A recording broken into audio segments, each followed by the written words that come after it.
I'm going to roll into the state of the Broncos, the Chiefs, the Steelers, and the Raiders here at the Shannon Cannon compound in Lakeside Village in lieu of Greg not being here. Shout out LSV.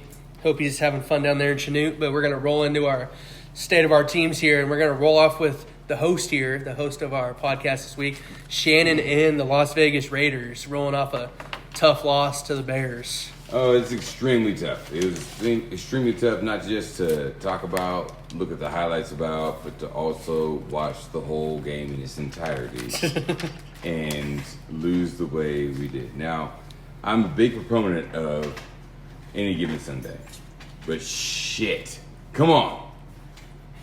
We're the Raiders, guys. We got to get it together. Find a way. And to all of our great things that we had going on offense and defense, we had Ashton Genty break out. It was a great thing to see our number one overall pick in the first round go off. However, Geno Smith, we brought you in from Seattle. Brock Bowers, you're a second-year guy. We need to see more out of you. But I also understand the injury. Jacoby Myers, Trey Tucker, all key guys on our offense. We got it. I mean, I know you can't throw the ball to yourself, so it comes back to Geno. But at the same time, look, Max Crosby had one of the best games of his life this week. Hurries, pressures, sacks, tackle for losses, an interception, for crying out loud, for his first one in his career, believe it or not. Raiders defense can't be giving up the big run. It's just one of those things where if your coach is not going to call you out, I'm going to call you out. Because this is not Raiders, a team that I am so loud and proud about right now. We should have this game. This game needs to be had.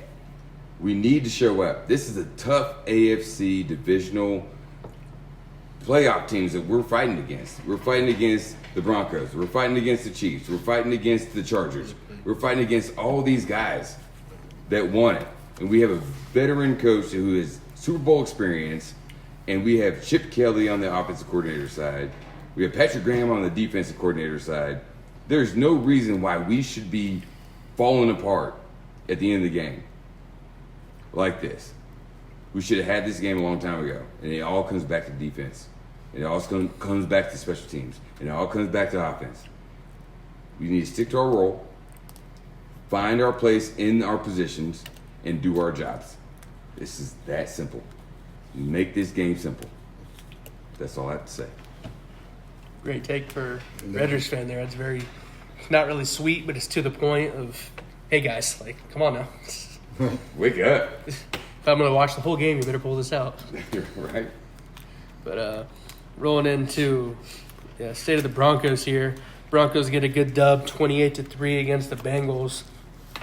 Bo Nix, 326 yards, 2 touchdowns, just though a pick, no sacks though, which is really good. Broncos offensive line holding it together, except for our center who drew 5 penalties there. It felt like, I mean, come on, Whataburger, figure it out. It's not Wattenberg, but call him Whataburger for fun. Whataburger. Shout out J.K. Dobbins for being the first 100-yard rusher in the Sean Payton era, getting 101 yards on 16 carries.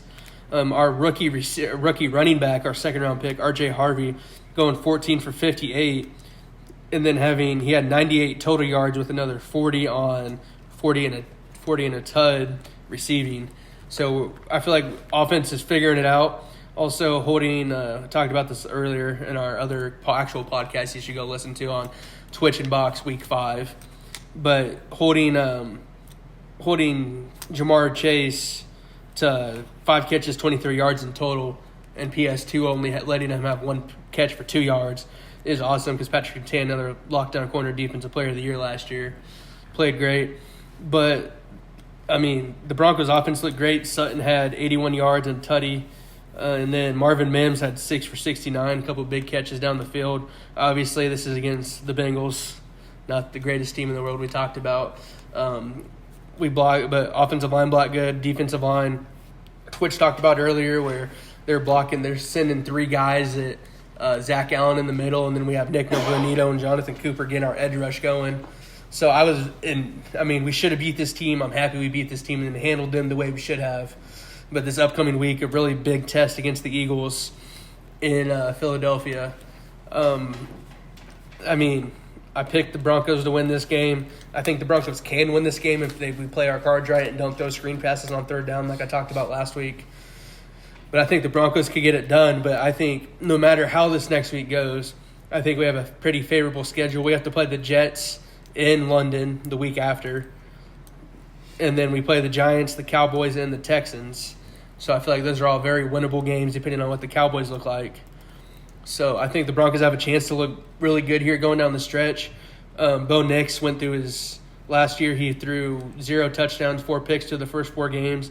This year he's thrown 7 touchdowns, 4 picks again the first 4 games. Were the better cast. The only true complaint that I have about this Broncos team is Evan Ingram. Like we signed you in free agency hoping you're going to be a good safety outlet, and you have 3 third down drops last night on Monday Night Football against a subpar. That was going to be my thing that made me twitch this last week, was a very Evan Ingram, like, what are we doing, buddy?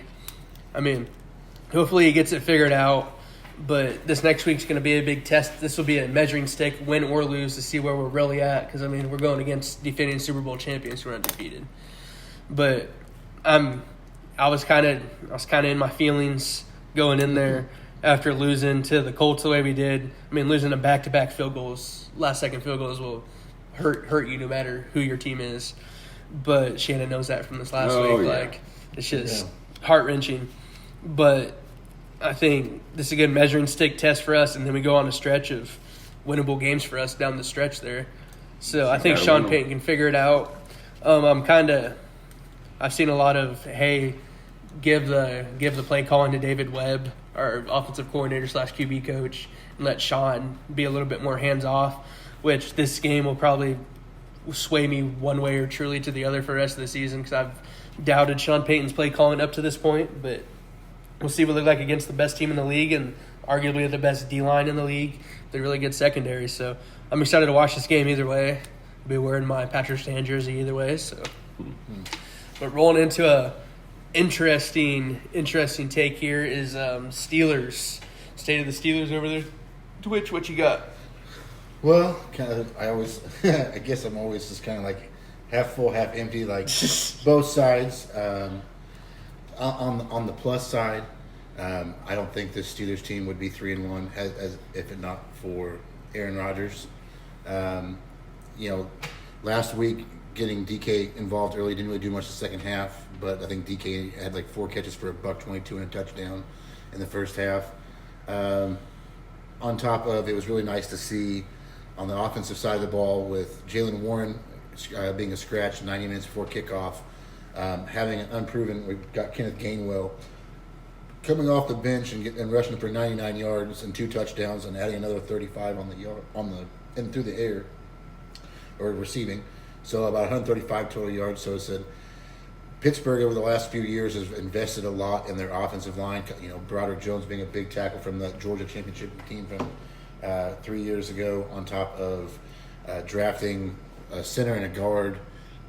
Frazier was up for a center of the year in college for West Virginia, former wrestling champion. Yeah. And so I guess what I'm trying to say is the last couple of weeks, them being able to run the ball a little bit, even without Jalen Warren, that's a good sign of hopefully those young guys, that offensive line starting to gel together.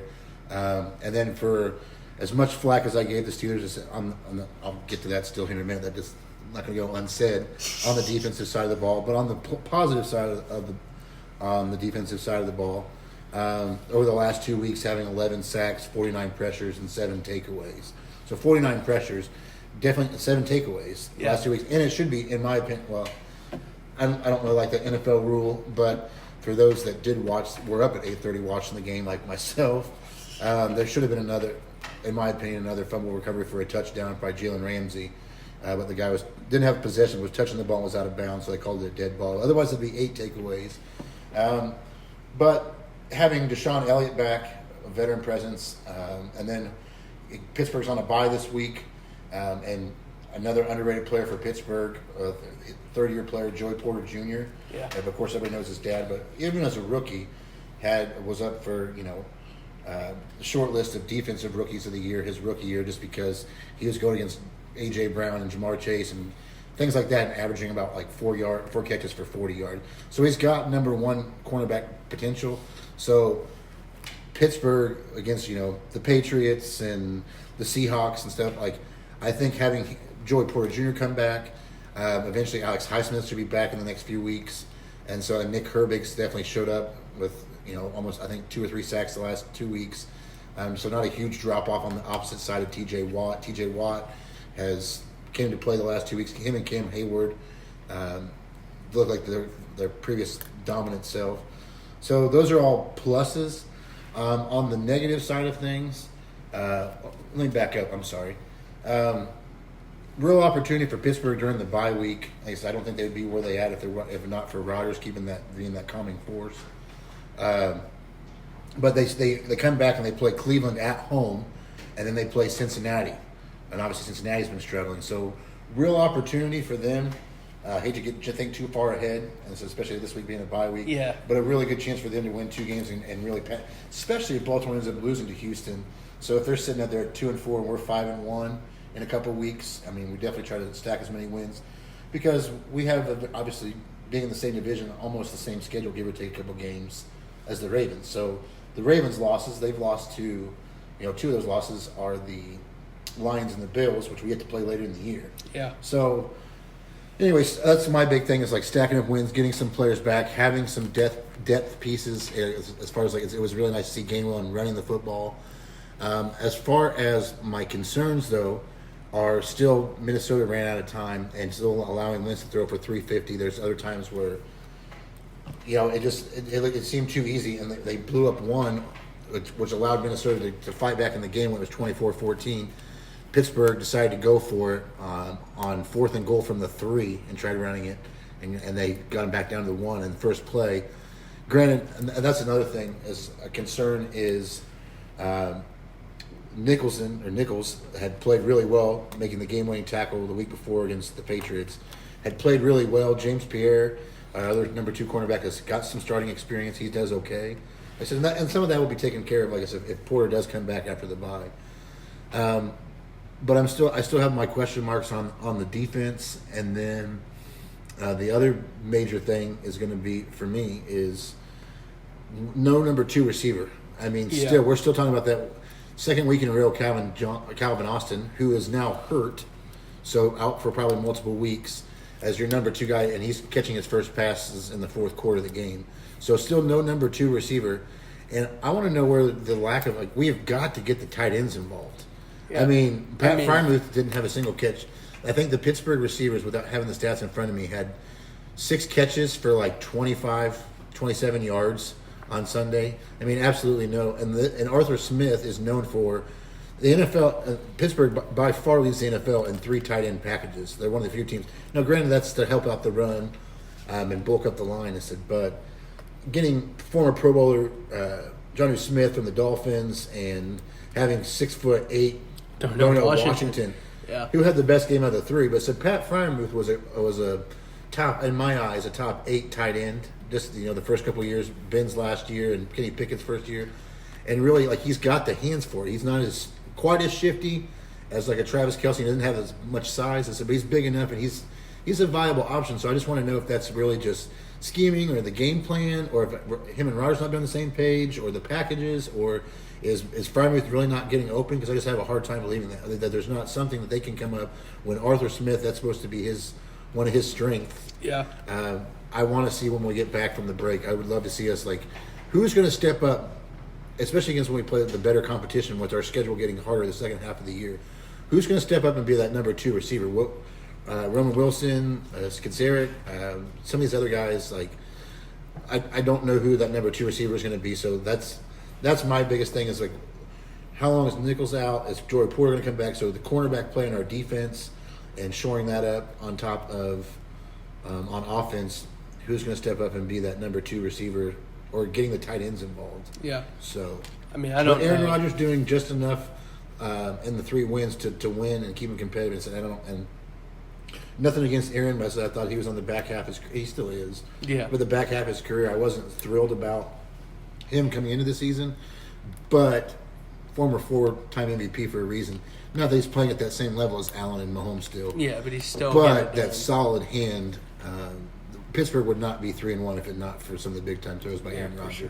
Aaron finishing 18 for 22. You talk about being efficient, and maybe if that's Pittsburgh's ties to Ireland, a little luck of the Irish, but the one where he fumbled the ball and then it looked like a bounce pass right back to the line. Yeah, you saw that. So doesn't hurt to have a little bit of luck on your way. My other favorite player of the week was literally. I don't know if I'd be upset as a coach or it was just kind of funny if you saw the one where Aaron Rodgers is like literally Pittsburgh ran the tush push with Darnell Washington and Gainesville, and Aaron Rodgers was literally standing 8 yards back with his hands on his hips on the high. He was like, I'm taking a break. Just hanging out, man. Just hanging out, and then gave him the first down signal. But yeah, like I said, for Pittsburgh, to get some guys healthy, and then I said coming back off the bye, playing Cincinnati and Cleveland. Very winnable games. You'd be favored in both. Before their second half of the schedule is going to get a lot tougher. At least those teams that Baltimore lost to, like Detroit and Buffalo, we still have to play. So stack the wins up while we can. Really, and again, especially if Baltimore loses one of these next 2 weeks, if Jackson's gone, really putting the pressure on them. If we're sitting at 5-1, they're sitting at 2-4 or whatever, 3 games up. Really putting the heat on them. So that's what I want to see. That's where we're at. Really encouraged again by the offensive line play and hopefully them starting to gel together and hopefully get Jaylen Warren back because Jaylen Warren. Sorry, then this is the last thing I'll say, but Jaylen Warren's been. I know DK's had a good couple of weeks, but he's been the offensive MVP in my mind. Well, it's him or Aaron Rodgers, but as far as like the most dynamic playmaker, even the Seattle loss, like Jaylen Warren shows up every week. It's nice to see. And I can say this just from watching him the last 3 or 4 years. I don't think it's just a system thing. But seeing somebody like Gainwell have the same kind of success. So hopefully they can piggyback off of that. But Pittsburgh, going back to Ben's last year, to Kenny Pickett finished off his last 7 games, his rookie year, he's going 6-2. We make the playoffs with Mason Rudolph in 23. And the reason why I rambled about all that, which is why I didn't want to get rid of Najee Harris, but having him and Warren, we figured out our strength was running the football. We were averaging 150, 200 yards a game rushing. And so, I really hope after the break that with all the 4 draft picks that we've spent the last 2 years on the offensive line, and then still having Isaac Seumalo, which is Jason Kelsey, one of his favorite teammates of all time, another guy that was former almost all pro level, at least Pro Bowl level guard with Pittsburgh. And I honestly can't remember if this is the 3rd or 4th year he's been with Pittsburgh, but he's been part of when we've had a good running team, a huge part of the success and the stability on the offensive line. So hopefully we can build off of it. I'll take it. I'm going to enjoy it week 4, being in sole first place. Yeah, hanging out week 4. Yeah. It's always nice to go in the bye week with a bye.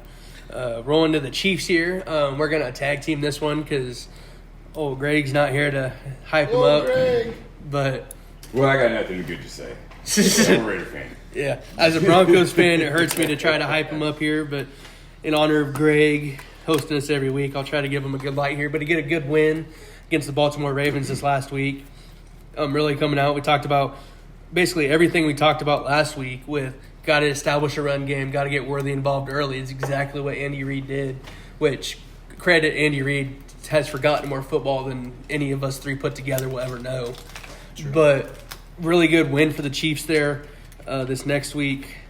Next week playing the Jags should be another good game for them, if not at least a good win for sure. They just have to keep in mind that it's not a bye week. Yeah. It's not a bye week for them. Even though this is the beginning of bye weeks for several teams in the NFL, this is not a bye week. Don't sleep on the Jags because the Jags will beat you. They beat people. Again, this is any given Sunday here. And the Jags are an NFL professional football team who has potential, who has a quarterback, who has, a defense, and they have a rookie that can break out at any second. If you let them get away, they will get away. Yeah. Patrick Mahomes, he has 939 yards, 7 tutties with 1 pick. He has 7 sacks, which is mildly concerning across the board, is him getting sacked that much. He also still leads the team in rushing with 130 yards and a touchdown. Isaiah Pacheco has 127 So he's almost 3 And yards that short. also should be concerning. Yeah, Right. we talked about 4 games that. into it, has 127 Right. yards. That's your lead rusher. Yeah. Is your quarterback. Yeah. That is a recipe for injury, which I don't wish that upon anybody, even my worst enemy, which is the Chiefs. I do not wish that upon Patrick Mahomes and the Yeah. Chiefs. I don't wish that. Yeah. But let's just, after we clarify that, here's the scenario. You put your quarterback in a running position. Look at what Lamar did.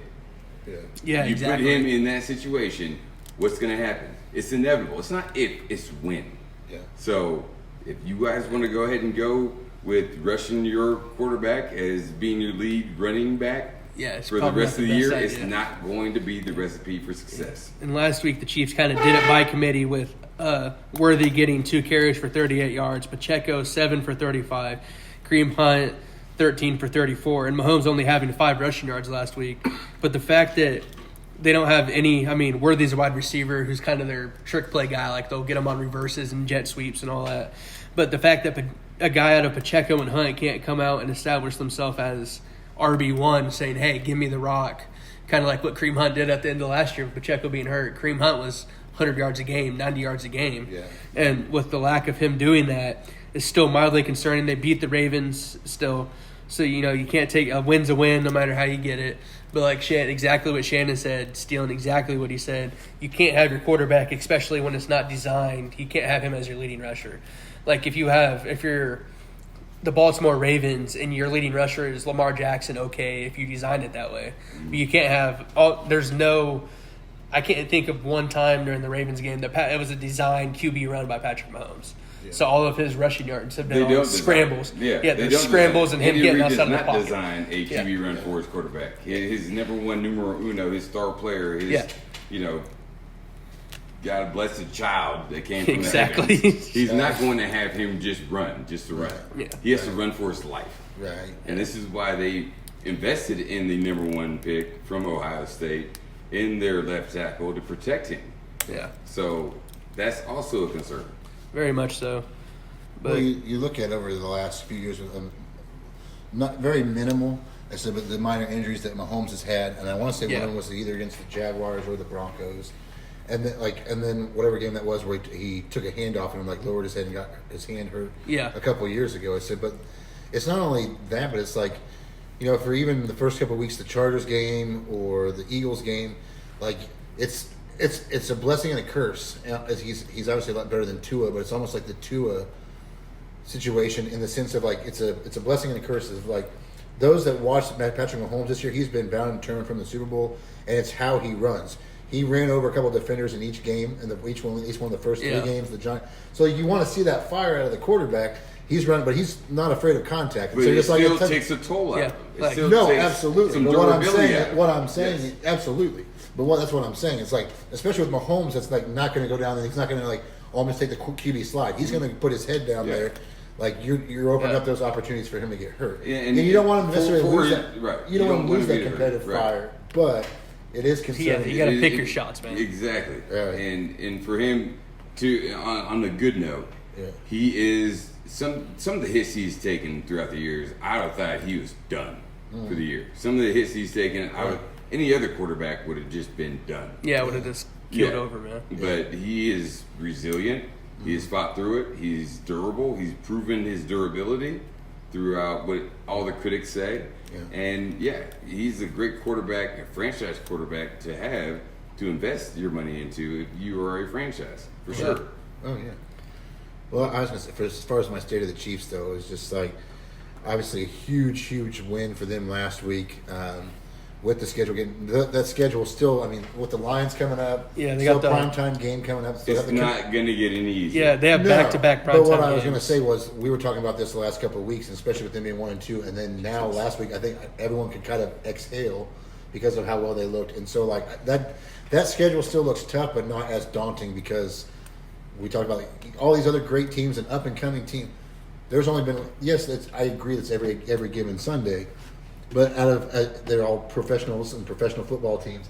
But there's not anybody that's been on the same level as the Chiefs, other than you want to go back to when Brady was with the Patriots. That's how dominant he's been. I mean, seriously, historically great.